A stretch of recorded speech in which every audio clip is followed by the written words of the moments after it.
जय श्री राम। मैं आपका दोस्त वरुण तिवारी।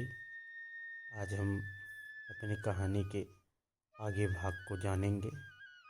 जो हम कहानी कल से सुन रहे हैं नारद मोह की, आज हम उसी के आगे के भाग को जानेंगे। कहानी में आगे क्या हुआ।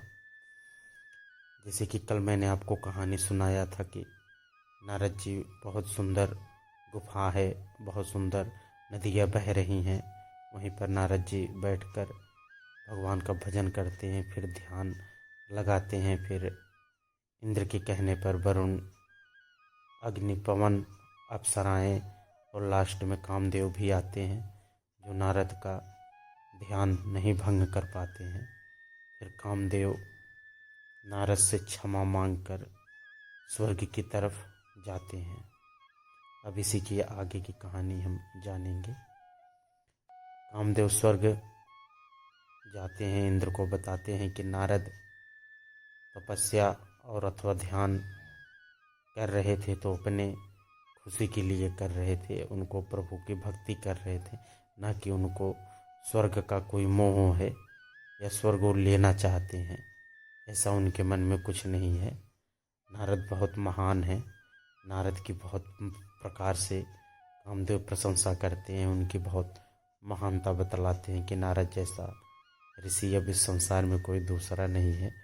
उनको तो काम, क्रोध, लोभ, मोह से कोई छू कर भी नहीं निकला है। उसी ऐसी चर्चाएं हो ही रही थी कि उसी समय नारद भी वहाँ स्वर्ग में पहुँच जाते हैं। नारद अपनी प्रशंसा सुनते हैं। नारद को देखकर सभी देवता और इंद्र समेत सभी उनके चरणों में अपने शीश को नवाते हैं, उनकी पूजा करते हैं, बहुत वंदना करते हैं उनकी, बहुत साधु साधु करके उनका बहुत प्रशंसा करते हैं। नारद ये सब सुनकर बहुत ही प्रसन्न हो जाते हैं। नारद अपनी प्रशंसा सुन सुनकर और गर्व से फूले जा रहे थे। नारद को अपनी प्रशंसा सुनकर बहुत आनंद आ रहा था, और नारद अपनी बड़ाइयाँ सुनते ही जा रहे थे, सुनते ही जा रहे थे, और नारद को बहुत अच्छा लगता था। और सारे देवता नारद की सब विभिन्न विभिन्न प्रकार से सभी देवता नारद की स्तुतियाँ करते हैं, उनके गुणों का बखान करते हैं। नारद ये सब सुनकर वहाँ से अपने पिता ब्रह्मदेव के पास ब्रह्मलोक जाते हैं, और नारद वहाँ सभी घटनाएं विस्तार से ब्रह्मा जी को बतलाते हैं और कहते हैं कि परमपिता, आज मैंने कामदेव पर विजय प्राप्त कर ली। और बताते हैं कि कामदेव कैसे उनके चरणों में गिर गया और दया याचना करने लगा। ब्रह्मदेव सारी बातें नारद की सुनते हैं। ब्रह्मदेव कहते हैं, नारद, ये सब तो जो तुम कह रहे हो सब ठीक है, सब हरि का भजनों का प्रभाव है, लेकिन ये प्रसंग कभी हरि के सामने मत छेड़ना। अगर कभी ये प्रसंग चले भी तो वो वहाँ से तुम निकल जाना, या उस बात को तुम टाल देना, नहीं तो तुम्हें लगता है कि आम हो गया है।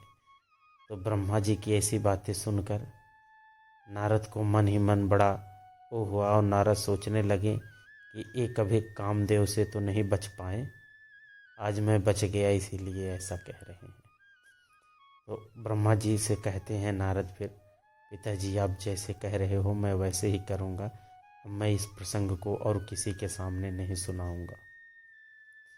नारद वहाँ से ब्रह्मदेव को प्रणाम करके सीधा कैलाश की ओर निकल लेते हैं।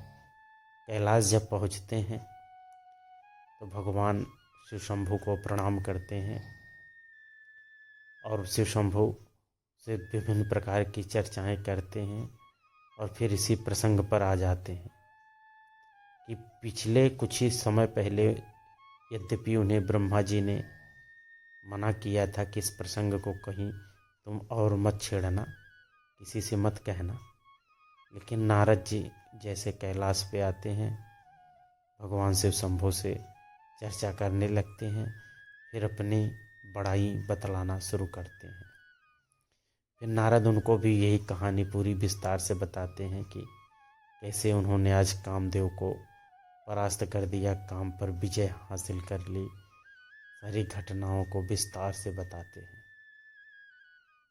तो भगवान शंकर उन्हें अपना अत्यंत प्रिय जानकर नारद को समझाते हैं कि नारद, अब तुम मुझसे तो कह दिए, लेकिन इस प्रसंग को और किसी से मत कहना, और विशेष कर तुम हरि से इस प्रसंग को मत कहना। जब भी भगवान नारायण के पास जाना, श्री हरि के पास, इस प्रसंग को अपने मुख से कभी मत बखानना। अगर इस प्रसंग पर बात चले भी तो तुम इस बात को टाल देना। भगवान शिव नारद को अत्यंत प्रिय जानकर उनको अच्छी बातें बता रहे थे। फिर नारद के मन में आया, इनके पास कामदेव आए, इन्होंने कामदेव को जला दिया। आज मैं कामदेव पर विजयी हो गया हूँ, मैंने काम को जीत लिया है। इसीलिए लगता है शिव शंभू के मन में ऐसा व्यवहार आ रहा है, मेरे प्रति मुझसे जलन हो गई है।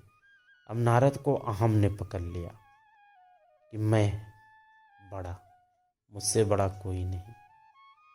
अब नारद भगवान शिव शंभू से भी कहते हैं कि प्रभु, आप जो हमें अपना प्रिय जानकर बताए हैं, मैं इस बात को अब किसी के सामने नहीं कहूँगा, और श्री हरि के सामने अगर ये प्रसंग चलेगा भी तो मैं इस बात को टाल दूँगा।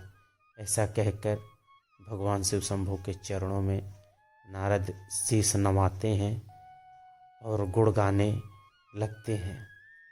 श्रीमन नारायण नारायण नारद गाते हैं और तीनों लोक में से विचरण कर रहे थे। एक बार नारद ऐसे घूमते घूमते वैकुंठपति भगवान श्री हरि के यहाँ पहुँच जाते हैं। भगवान श्री हरि नारद को देखते हैं और अपने सिंहासन पर से उठ जाते हैं और नारद को कहते हैं कि धन मेरा अहोभाग्य मुनिवर, आप जो आज यहाँ पर पधारे। मुनिवर, आपका बहुत धन्यवाद, आपने मुझे दर्शन दे दिया।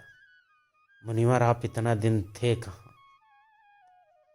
आप मुनिवर, भगवान नारद की भूरी भूरी प्रशंसा करने लगते हैं।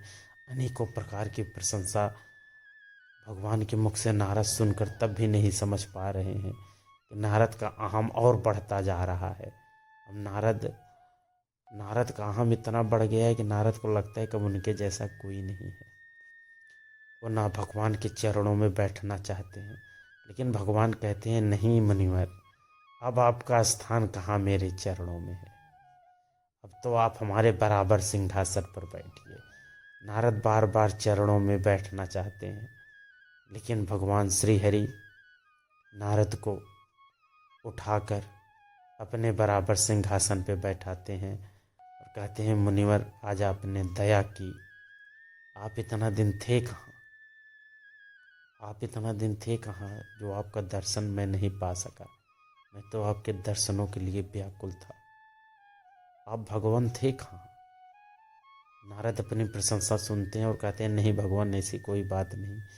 लेकिन भगवान श्री हरि श्रीमन नारायण नारद की अनेकों प्रकार की प्रशंसाएं करने लगते हैं।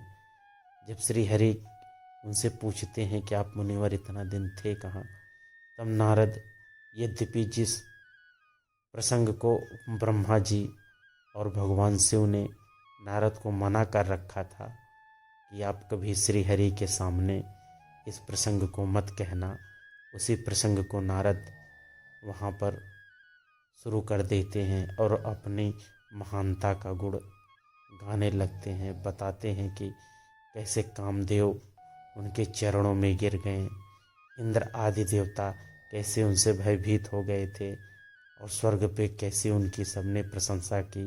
उन्होंने कामदेव पर कैसे विजय प्राप्त की, काम को उन्होंने कैसे जीता। ये सब नारद अपने मुख से अपनी अनेकों प्रकार की प्रशंसाएं करने लगते हैं। तो भगवान श्री हरि नारद की बातें सुनकर नारद को कहते हैं कि आप तो धन्य हैं मुनिवर, आप जैसा अब इस तीनों लोक में कोई नहीं है। आपका नाम लेने से लोग मोक्ष को प्राप्त कर लिया करेंगे। आप तो मुनिवर धन्य हैं, आपने तो काम को ही जीत लिया। भगवान श्री हरि के मुख से ऐसी बातें सुनकर भी नारद नहीं समझ पा रहे हैं। उनका अहम और बढ़ता जा रहा है और वो अपनी बड़ाई श्री हरि के सामने और अच्छे से बता रहे हैं कि उन्होंने काम को कैसे जीता, फिर उनको क्षमा कैसे काम को किया। कामदेव उनसे क्षमा याचना कर रहे थे। नारद बोले कि उन्हें तो कोई रोष आया ही नहीं, कोई क्रोध आया ही नहीं। नारद ये सब बता रहे हैं। भगवान श्री हरि ये सुनकर नारद की और प्रशंसा करते हैं और कहते हैं कि मुनिवर आप तो महान हो, आपको कहाँ काम क्रोध छूता है, आपको लोभ मोह कहाँ पे है, आप तो विरक्त हो, तभी तो आपने काम को क्षमा कर दिया। नहीं तो भला कोई काम को ऐसे ही क्षमा कर दिया करता है।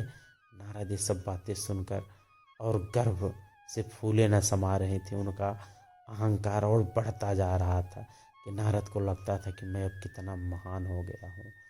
अब भगवान श्री हरि कहते हैं कि अब तुम नारद नहीं रह गए, अब तुम ब्रह्म ऋषियों में भी ब्रह्म ऋषि हो गए हो, अब तुम परमात्मा के बराबर हो गए हो।